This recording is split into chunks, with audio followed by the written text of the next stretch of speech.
Mm. Hi, Shaquana, how are you? I waved here.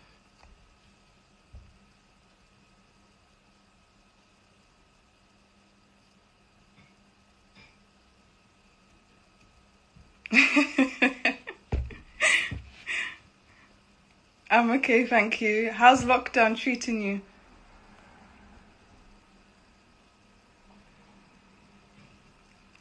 Just gonna wait for some more people to come, then I'll start the live.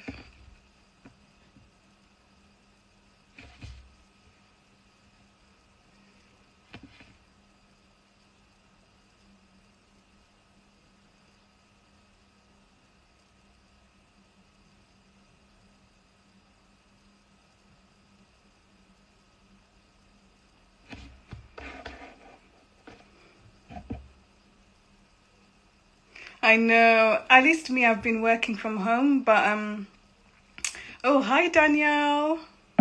Yeah, it's been fine, thank you. Just working from home, just doing the usual. Danielle, I'm gonna connect you now. So let me. Oh, hold on. Yep.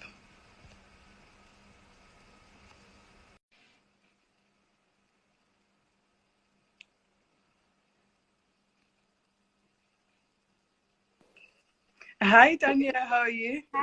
Hello, just see this back. You never know how it's going to appear at you when, like, Exactly. you're like, hang on a second, scandal, what's going on? How are you? You okay? I'm good. How are you? I'm okay, thank you. Just gonna wait for some more people to join, then we'll start the live. We'll start Fab. today. Am I loud? Am I talking loud? Sometimes it can be really loud on my IGTV. Sorry. I wouldn't say you're loud. It's easy to hear, but the thing is, sometimes it's a bit fuzzy. Just now when Okay. you're talking. Okay. Now it seems a bit. Now it seems okay. Good. Yeah, now it seems okay. So you had a good day? Yeah, I have. How was your day? Yeah, it was good. Went from a nice walk down Road Park. So for anyone who's watching from Cardiff, big Hmm. up Road Park. I haven't Uh, been there in years. In years. really. I'm being serious. It was looking good today. Got Hmm. to, So we've got Pearl. Hi, Pearl. We're gonna start say, soon shortly. So, like, are you gonna be now? What's the plan now? Next year, you're gonna be coming to London. Have you had a chance to come to London?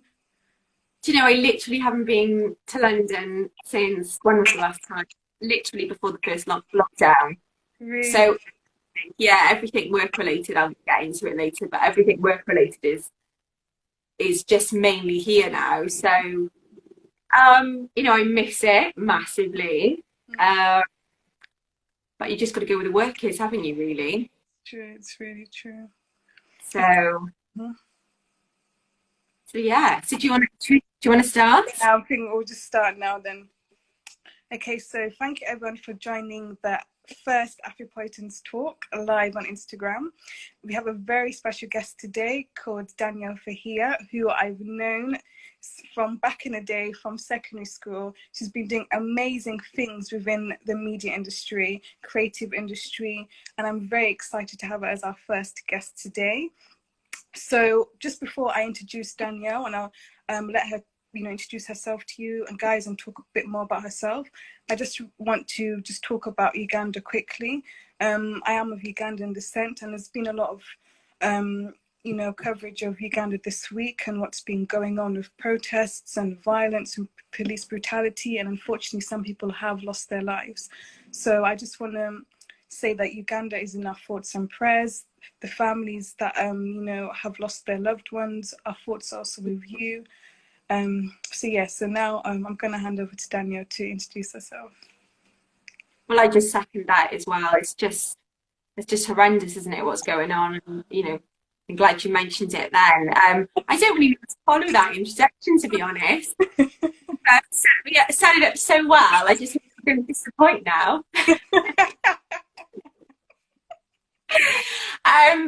So yeah, I'm Danielle Fahiya.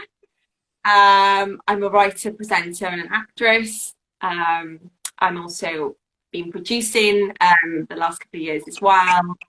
So quite a mixture of things. So yeah, I'm happy to do this. I'm happy to be on this. I'm being the first guest on. Is it the second season? No, this is the first ever Afripolitans live, because usually we've been doing podcast episodes, but this is the first time we've done an official live with a very special guest, which is yourself. So yeah, you're the first. I feel honoured. I feel honoured. And my mum's just joined as well. My mum's joined the live. Pressure. Yeah, so we'll be kicking off with. Okay, so the first thing I want to talk about is just let the viewers know more about your heritage. You know, where did you grow up and how were your earlier years? Okay, so my heritage, so my Instagram name and my social media handle is the Welsh Exotic. I thought I'd explain that first off, so what that means. So it's like a kind of how can I say, kind of like people would say to me, oh, where you from? It's quite exotic. So it's kind of like reclaiming that back and being like, well, making a bit of a kind of like a joke in a way of it, going, oh, all right, okay, well, I'll name it, because I'm sick of people kind of defining me, so I'll kind of own that back. So yes, my granddad was from Somalia, from Hargeisa in Somalia, and Jordanian and Somalian heritage. And on my dad's side, my dad's German. My grandmother on my mum's side was a mix of Irish, South American. So yeah, quite the mix really. And yeah, I grew up in Cardiff. I was born in the docks. In Cardiff Docks, and some of you who may not know much about that, it was a really kind of multicultural area of Cardiff, arguably the most multicultural place in the UK, and is still like that till this day. At one time, people spoke 7 languages. So it was really unique in its history. I think it stands alone in comparison to even the London docks for that kind of multicultural heritage. And as you know, Wales is a small place. So to have all those nationalities together was, you know, it stands alone in that respect. So yeah, I was born there. Bassie was born there as well. And yeah, so born there, and then we moved to the city centre.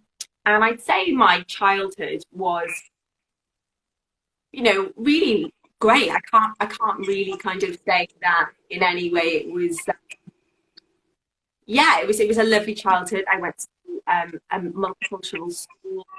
I think people don't associate Cardiff with it being like multicultural. They really don't. Because sorry, but even although I lived there for a couple of years, although the area we lived in and the school we went to when you came for sixth form wasn't multicultural, that, you know, there were other areas, like you just said, that were multicultural in Cardiff.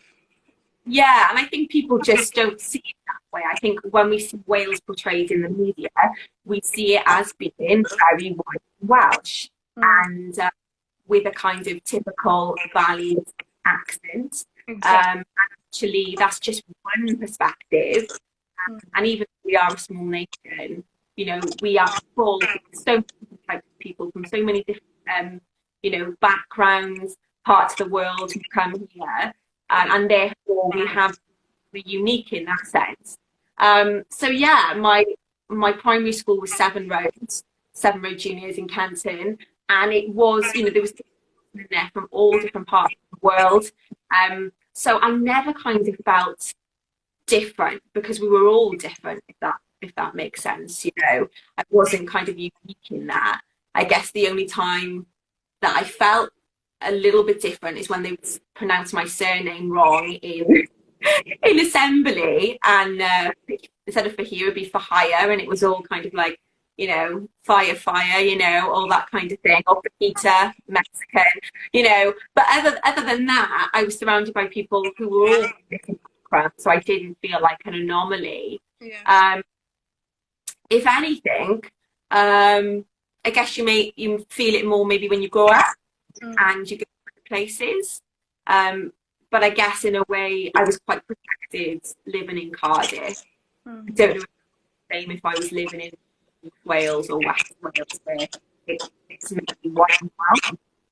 So yeah, that was that's kind of how I grew up and the environment I grew up in.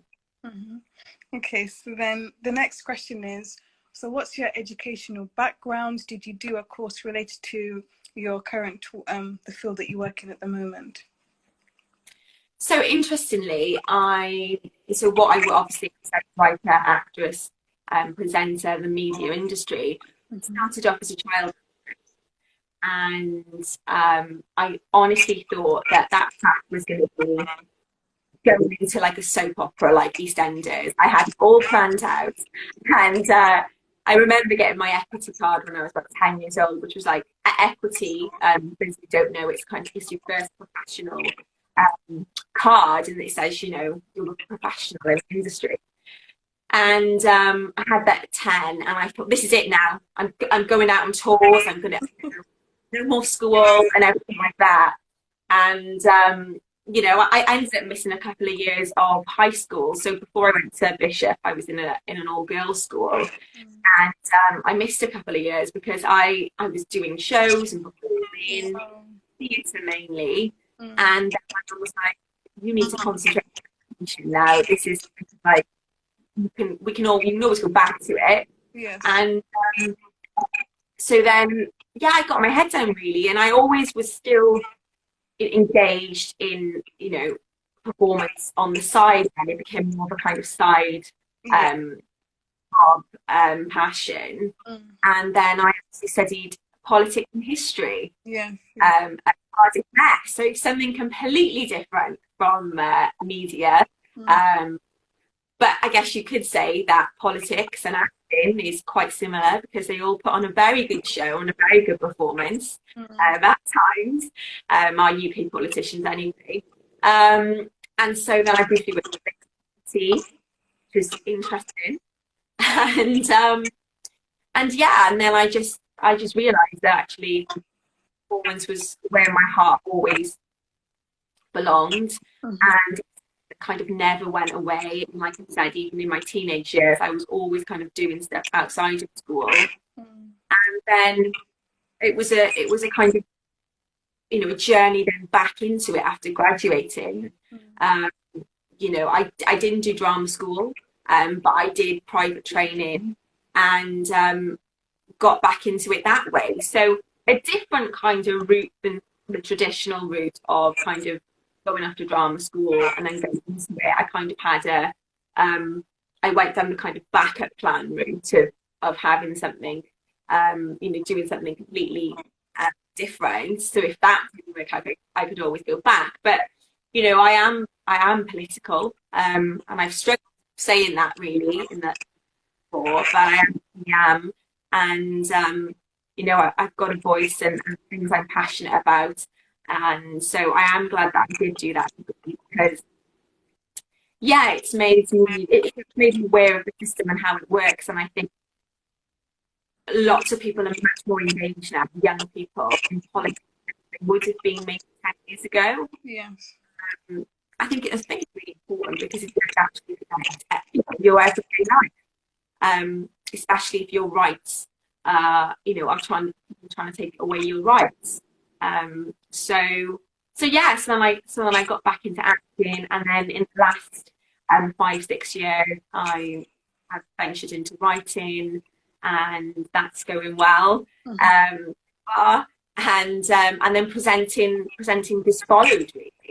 So it's yeah, it's been interesting. It's been hard, and it doesn't come without its challenges. But I'm happy to kind of be doing it all really, just keeping those spinning, I guess.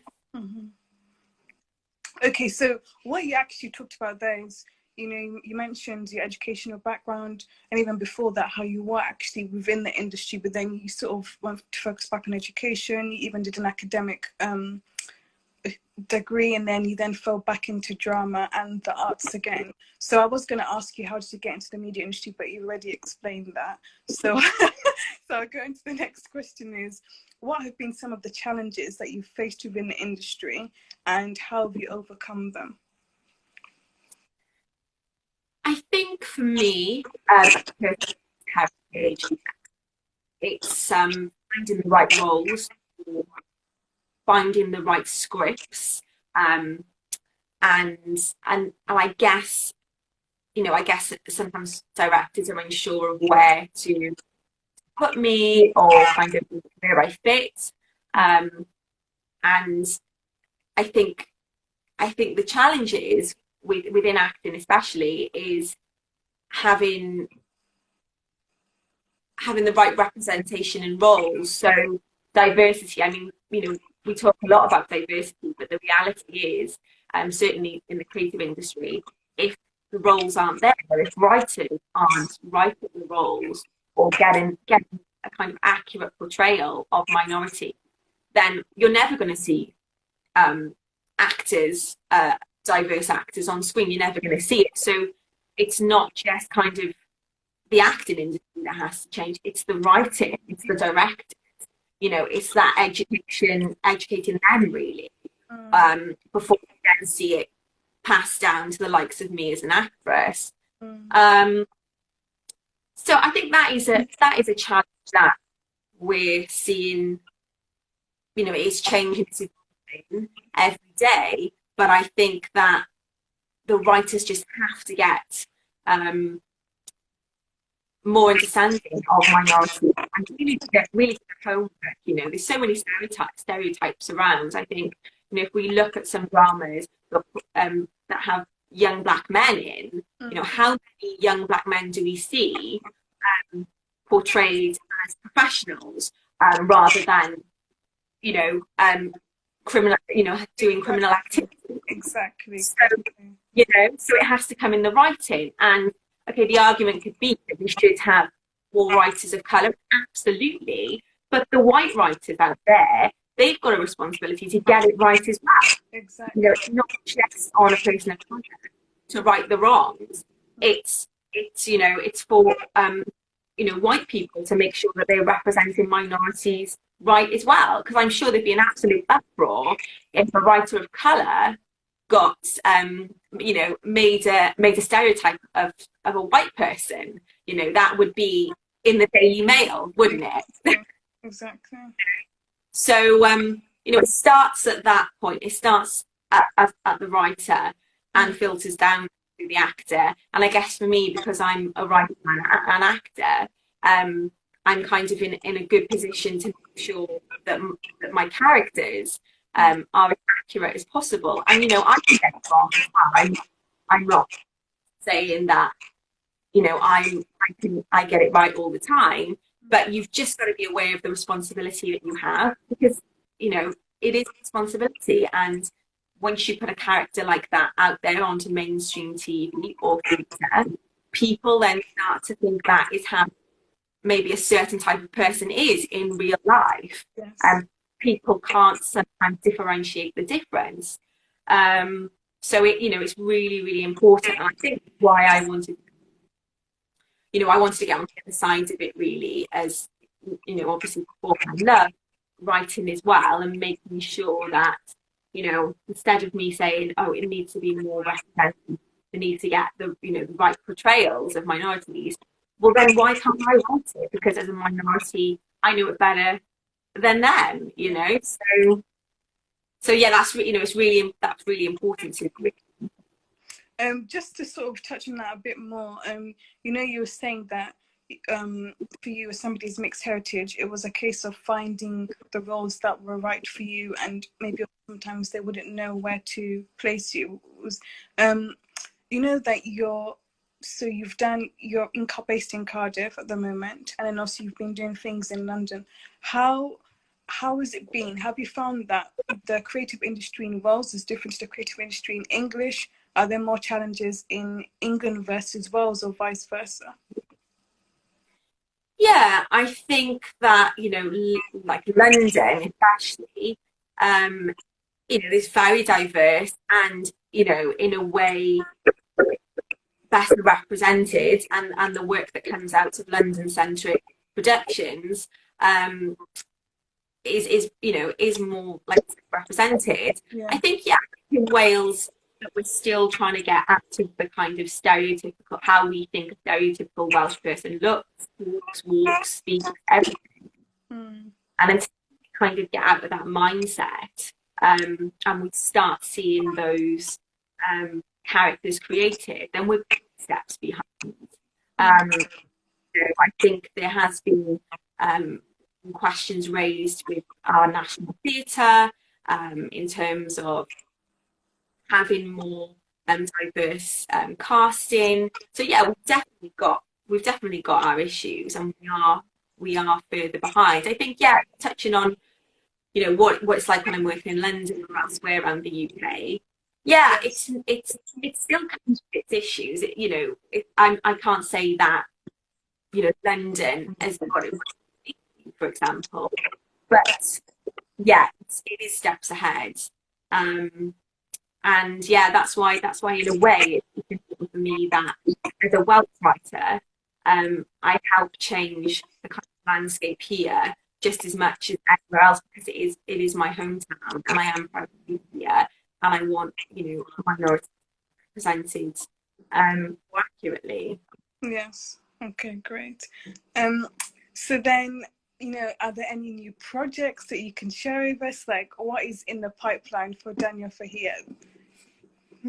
Well, what's in the pipeline? So I'm working on the Arts Council Wales project at the moment with a fantastic Yemeni Welsh actor called Dean Rahman, and we are exploring the kind of love story really between Yemen and Wales.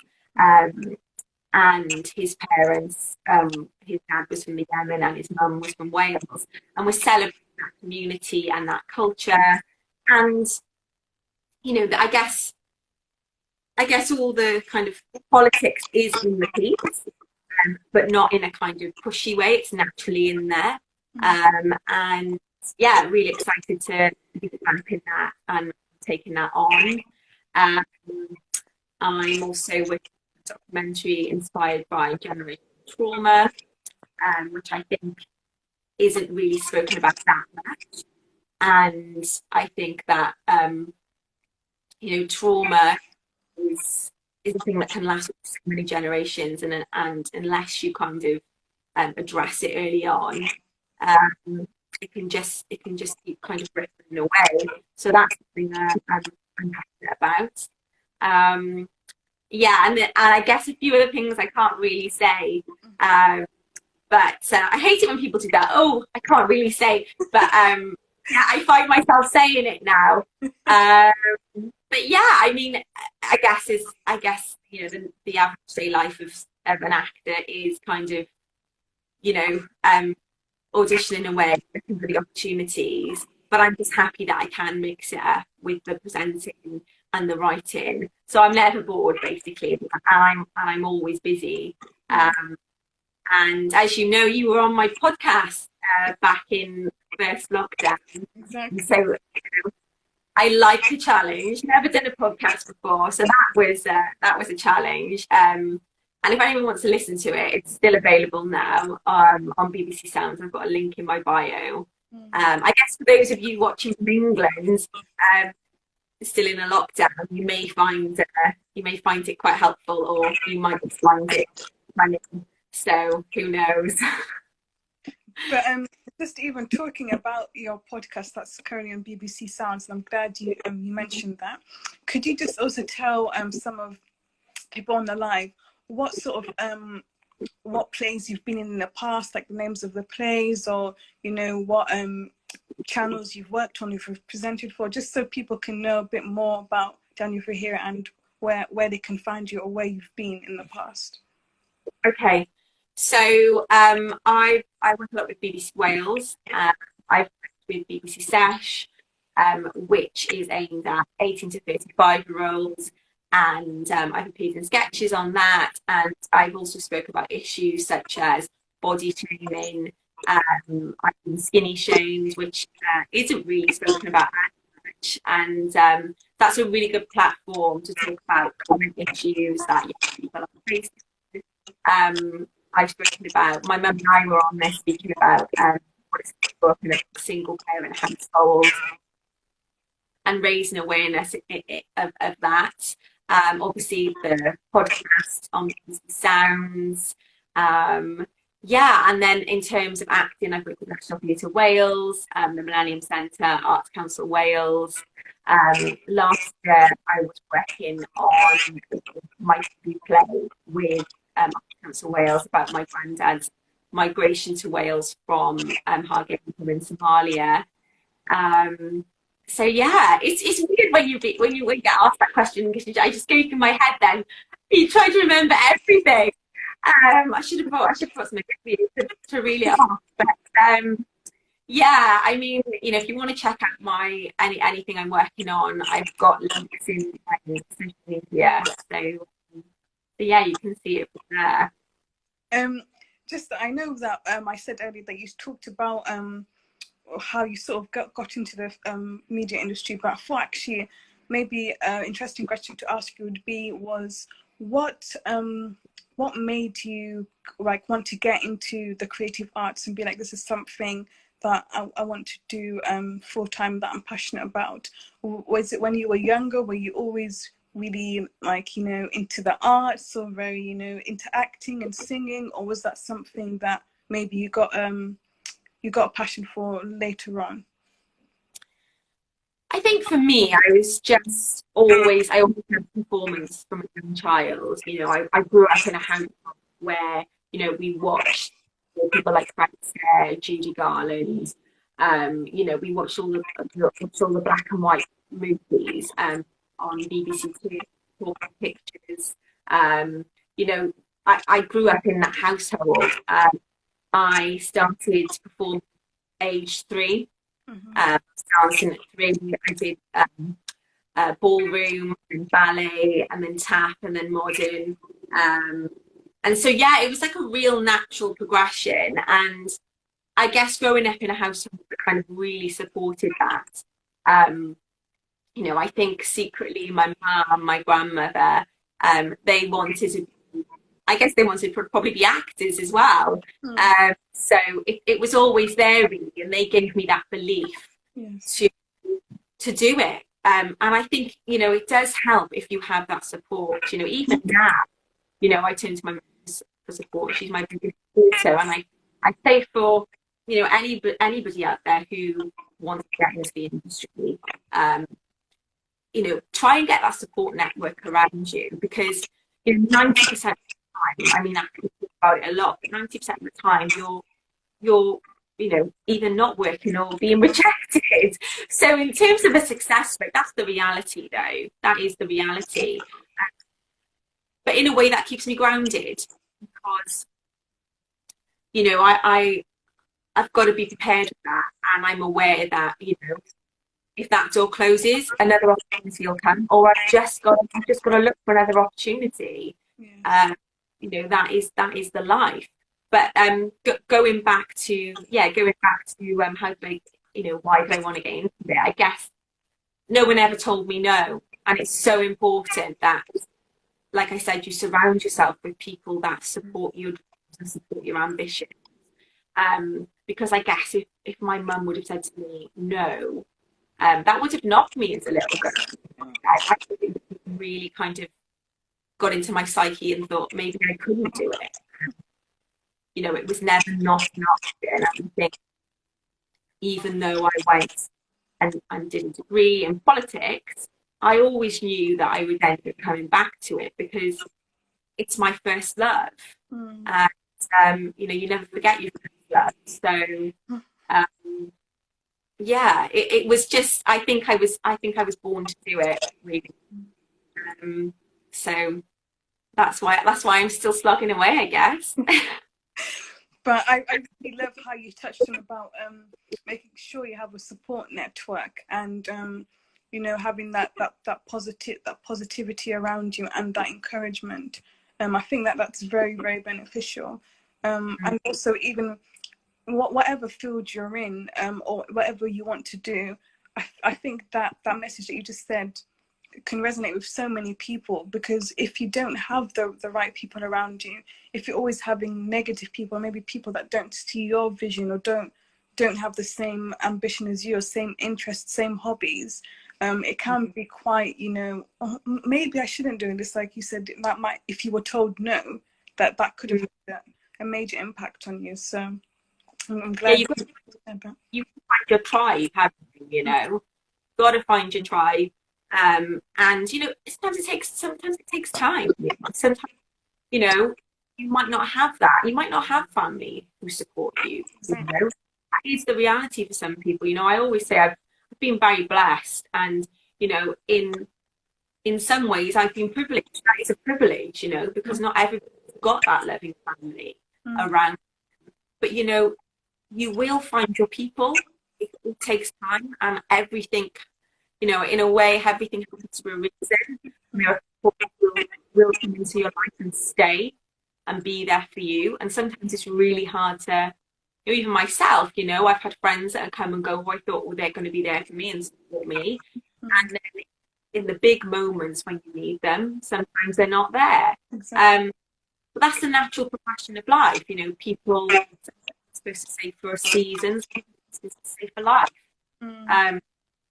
But never give up, you know, never think that you can't do something because someone's told you that you can't do it, because a lot of the times it's a reflection on them. Maybe they've been told no in life, and then now they've got that kind of negative energy, I guess. I mean, when people talk about positive, negative energies, I guess what I'm saying is that you know, negative words can hinder you. You know, they can. So you should surround yourself with people who are positive, you know, who are positive. And you will flourish, you know, you will flourish. I mean, interestingly enough, like in the last couple of weeks, you know, I've had up and down moments, you know, and it's my core people that I can phone, I can speak to, that have helped me get through. Strong person, but we all have our weak moments, and you've got to make sure the people around you to pick you up and help you. Especially in this world, you know, we live in a world that isn't always kind, and you've just gotta find the strength sometimes for others, and it's hard to do. You know, sometimes, you know, I don't want to ask people for help, or I don't want to, you know, I'm like, I can do it, I'm fine, strong person. But actually, that is sometimes just what you need. Exactly. I'm really, really glad that you actually shared that. And you know, when you're saying that it does take time, and you know, just don't give up, because even like when we hadn't spoken for like years, I think the last time I saw you was your 21st birthday. Oh my goodness. Let's not say how ago that was. But for those of you who don't know, me and Danielle, we went to the same secondary school. So but even, you know, sometimes I think also there'll always be people in your life that you said that will come and go, but there'll sometimes be people that, regardless of whether you speak every day or if you haven't spoken for years, you know, once you reconnect, there'll still be that love there. And you know, when you asked me to be on your podcast, I was so honoured, especially on BBC Sounds. So you know, it's great. Like you said, I think it's very important to surround yourself with like-minded people, even if it's just one person or even two people. It doesn't matter. It makes a difference if you just, you know, try and remove yourself from people that you aren't on the same page with. Yeah, for sure. It will affect however strong you think you are. It can knock you, you know, words can hurt. But a lot of the time, what I find is a projection of their own insecurities, you know. It's not about you, it's about them. It's because they haven't had that solid support group. One person who says, and then they're projecting that onto you. So I guess what this is leading to, what I'm trying to say, is that, you know, identity is so important, and knowing your identity and who you are helps build that confidence inside of you as well.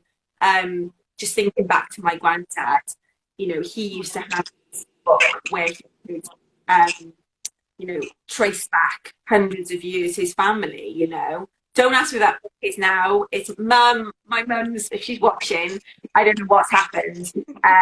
They moved house. This was before I thought moved house and they lost it. But my mum used to tell me about this book, and he could trace back. And I guess I grew up in a household where you're proud of who you are, where you're from. And that, me, you know, a very strong individual. I know my identity. And I think that if you know where you're from, you know where you're going, you know. You know, and even if sometimes it's uncomfortable to look back and look at history, it might be painful, but the truth will set you free. And there is it can be uncomfortable, but unless you kind of, you know, look back and know that, you can't move forward, because you don't really know who you are if you don't know where you come from, you know. And I mean that kind of in a literal sense, and in a kind of, you know, I don't just mean what I was talking about, my granddad was heritage, but also, you know, the past in terms of what you've been through, or you know, in that respect, you've got to kind of acknowledge that in order to move on. And you'll build a strong identity, because once you face the past, you can move forward. It's very true. Thank you for sharing that. And you mentioned a little bit about what advice you would give to people wanting to get into industry, but if you could just expand on that further, is it a case of, and in particular people from you know, people with Black heritage, mixed heritage, what advice would you give to them who want to get into the creative industry, or who want to follow in the same footsteps as you? I think I'd just say that it's our time now, isn't it? It's our time to shine. It's right now really is our season, I think. And we've got to kind of the doors have to open, and they're opening slowly. So in that respect, it's a great time. But what I say is you know, you can go down the traditional route of drama school. But I think that, you know, the world in which we live in is quite difficult in terms of getting the finances to do that. So what I would say is, you know, take that private acting classes. You know, in London, there are many classes. You've got the Actors Centre, Actors Studio, and there are online groups now, obviously with Zoom, opportunities that way. I guess what I would say is social media really does play a part now. I guess 10 years ago, it wasn't like it was. Open casting calls, where a lot of the time they're asking for people with no experience. So actually, as experienced actors, we're out of the we're kind of not in the realms of what they want. They're looking for, you know, no previous experience sometimes. So there's opportunities that way. So yeah, you know, engage in social media, see what's out there.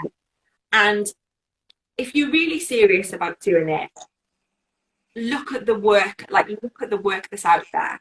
So look at the films, and not just look at the actors, look at the directors, look at the writers. You know, what do you like about those films? Is it the issues they talk about? Is it the subjects? What is it? You know, loving acting, you know, you've got to find out why you love it. You know, what is it? For me, it's about the chance to change perspective of another person, to open your eyes to an issue. It's a powerful tool to change, to good. I mean, we look at films like Selma, which was, you know, really, that's a really powerful film of Martin Luther King, and in 1965, that's the bridge, isn't it? The Salma, the bridge, and they walked over the bridge. Am I wrong? Am I talking about the wrong film now? I think but... Oscar. They won an Oscar for it, for the music score. Historical film. I know of Selma, but to be honest, I haven't watched it. I won't lie, but I definitely. If I'm wrong now, write and let me know. But yeah, they're films that you know, they've got the capacity to change people's minds and make a difference and shine a light. And I think those are the type of projects, those are the type of films that I'm really passionate about. Schindler's List for another Steven Spielberg classic, about World War II, and Schindler, who tried to save as many Jews as possible by employing his factory. Another powerful film. So for me, growing up, those are the films I kind of come to. When I felt inspired when I watched them, I felt that there was kind of anything was possible. Yeah. It's the magic of film. Anything is possible, and not just film, but I take that forward in life. I believe anything is possible, and so that's the kind of mindset you have to have for this industry, because you will have knockbacks and you will experience rejection, and like I said, for me, it grounds me in a way, because I'm always aware that success might be coming and coming and coming, and that's great, but there's always a chance of a knockback, and so I can never get too far ahead of myself, because I could turn up at an audition and not get it, and that's the reality. So it kind of grounds you in a way. So I'd say, yeah, look for the opportunities. If you want to go down the traditional route of drama school, do it. And if you've got the finances to do it, and I think that's what people don't really talk about. They don't talk about that kind of pressure. And for a lot of people from maybe working class or disadvantaged backgrounds, those kind of opportunities sometimes aren't there to go to drama school. I think it's great if you can go, but also there's other routes that you can go down. I think it is important that people speak out about that, because it's not always those routes that people go down and even have success with. I know people who've been to drama school and they're not even actors. It doesn't guarantee you will get to where you want to be. It doesn't. What will guarantee that is your ambition, your hard work, your talent, and a little bit of luck on your side, dare I say it. But I think if you put the hard work in, you're 70% there, and you've just got to keep going. But yeah, keep looking at opportunities, social media, join networks, acting networks on Facebook, on Twitter. Do invest in training, even if it's just a session a week, a month. You can have sessions in Zoom, you can have private tutors, so there are ways of doing it which are more cost effective than going down the drama school route. And for writers out there who are interested in writing as well, write every day, write every day, even if it's just a line, even if it's a sentence. Keep like a notebook with you. I always carry a notebook wherever I go, and if I see something that inspires me, I'll write it down. And again, with writing, there's so many opportunities now. There are so many through local theatre groups to join, playwriting groups to join. You've just got to do your homework.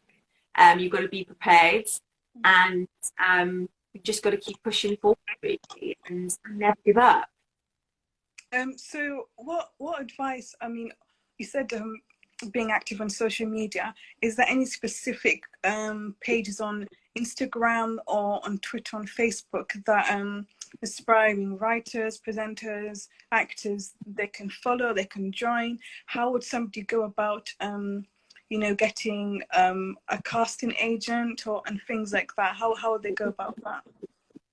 Okay, so with getting like an agent, for example, I've got management, that tends to be when you have something to show them. So whether that's a piece of writing, a script you're working on, what I would say is go with a finished project. So if you're working on a script, have the full script ready, because they could like a few of the a few pages and then ask for the script. So make sure that you've done the work. In terms of acting, a lot of agents will ask for a show reel, and if you haven't got that, then I would record yourself reading a script or reading a monologue. Something you can do so much now with phones. So you can record something on your phone and send that in, but be prepared for them to come back and maybe ask for a show reel. But it's always important to be honest, I think. And I think if you're right for a role, they're interested, they will get back to you. In terms of networks, look at obviously there's the Actors Network on Facebook. I guess it's just really kind of doing your homework in terms of googling and looking out there, looking at the casting directors that are out there. You've got people like Nina Gold, she's a huge casting director. But look at local casting directors, and so I'd say that look locally first if you're starting out, because it's easier to get the ladder. And then as you build your network, you will find bigger casting directors potentially work with and contact. Mm-hmm. Okay, great. Thanks for that. So the last question now is, what change would you like to see within the creative industry and the industry that you're currently in? What change? I think it goes back to what I was saying earlier about accurate portrayals of minorities. And when I say minorities, I don't just mean racial minorities, I also mean better representation of people who are disabled. So I think that it goes across the board actually. People that you see every day, I guess, and people you see every day in the street, characters you see, seeing them actually on the screen, and getting away from those stereotypes, which can be really harmful. So I guess that's what I want to see change, and I think we are getting there. And I just guess more opportunities in terms of, I think I struggled a little bit in answering your question before about how to get into the industry, because my path has kind of been, not a kind of straightforward path. It's kind of hard for me to, in a way, give the kind of best advice on that. But I guess in answering this question, I'd like to see more opportunities opened up to people from disadvantaged backgrounds, because I don't think we've got to the place where it is, a lot of children can't afford to go to local drama, like a local drama class or a dance class. I had that, but that's back growing up in the 90s. It is expensive to do those things. So I think this should be available to young people, that it's free. And in schools, I think there should be more acceptance of the creative industries, and I still feel that it's kind of academic focused. And I say that as a person who's been to university and kind of done both, but I feel that there needs to be more support, that if you are interested in the creative industry, that there needs to be more support from the schools, from a young age, really, because we say it's a hard industry to get into, but why is it a hard industry to get into? Why isn't there more doors being opened? I mean, if we look back to that horrendous government ad that came out maybe a month or two ago about Fatima retraining dancer, did you see that? I did. It was really bad.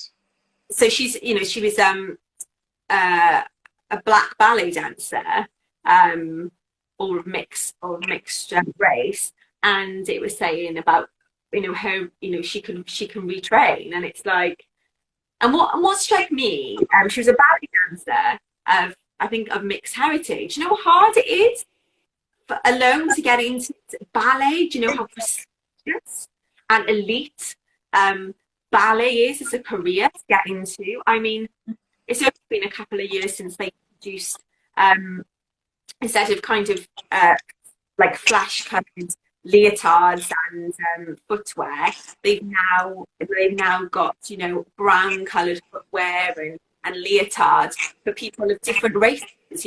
Even on that respect, the ballet has taken such a long time to kind of be more kind of like an open sort of field to get into, in regards to your background. And then they've got this woman of colour on there, Fatima.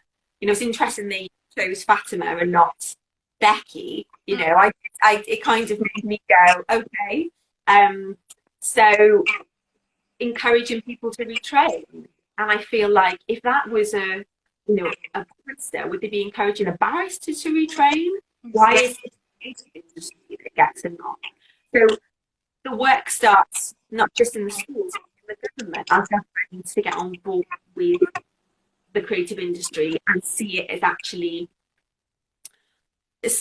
real a tool that can really make a massive difference in people's lives, and some more support that way. It makes the government a lot of money as well, the arts industry. They don't want to that either. It makes billions of pounds. So why aren't the doors being open? Why is it not being encouraged in schools? So yeah, I think the work starts at that point as well. It's not just the people within it, like myself, that has to contribute and change, which we absolutely do, but we need to change from a kind of government point of view, and I think the UK government especially needs to see it as a credible industry that can really make a difference and change people's lives for the better. Okay, so just before we wrap up, Danielle, thank you for sharing that. Can you please just reshare your socials for people that are on the live, where they can find you, so they can see, they can get the link for the podcast and also follow you on your continuous journey and what you plan to do afterwards? Sure. So as I said earlier, the kind of nickname, the Welsh Exotic, so it's at the Welsh Exotic on everything, on Instagram, on Twitter. What else am I on? Mainly Instagram, Twitter. I've got a public page on Facebook to engage with as well. But you'll find me on Instagram or on Twitter as well. And if you could just also share the name of the podcast so people can find it on BBC Sounds. So the podcast is I Was 30, I'm Now 15. And it's literally a lot. I feel like a teenager again, being stuck back home with my mum. So the podcast is inspired by what I got after the first lockdown, which it'll probably provide you with a good old laugh. So tune in and have a listen. So thank you so much, Danielle, for being our first guest on the Afripolitan Talks. I'm really grateful that you spent your time with us this evening and you just shared more about your journey. I'm really grateful for that. And also thank you for everyone that locked in and joined the live. We are going to have our next episode next week with another very special guest at the same time on the 22nd of November at 6:30. So look forward to seeing you again. And thank you so much again, Danielle. Oh, thank you. It's been an absolute pleasure. If anyone's got any questions and they want to DM us, please do. I hope you've got something out there. I hope I wasn't rambling too much. But it was a pleasure to speak to you and this opportunity. And I think that if you want to get into the industry, then keep at it and keep fighting to get your voice heard, and yeah, stay on it, stay positive. I love it, absolutely love it. Thank you so much again, Danielle, and thank you everyone else. See you guys. Yeah, bye. Bye. Bye. Thank you.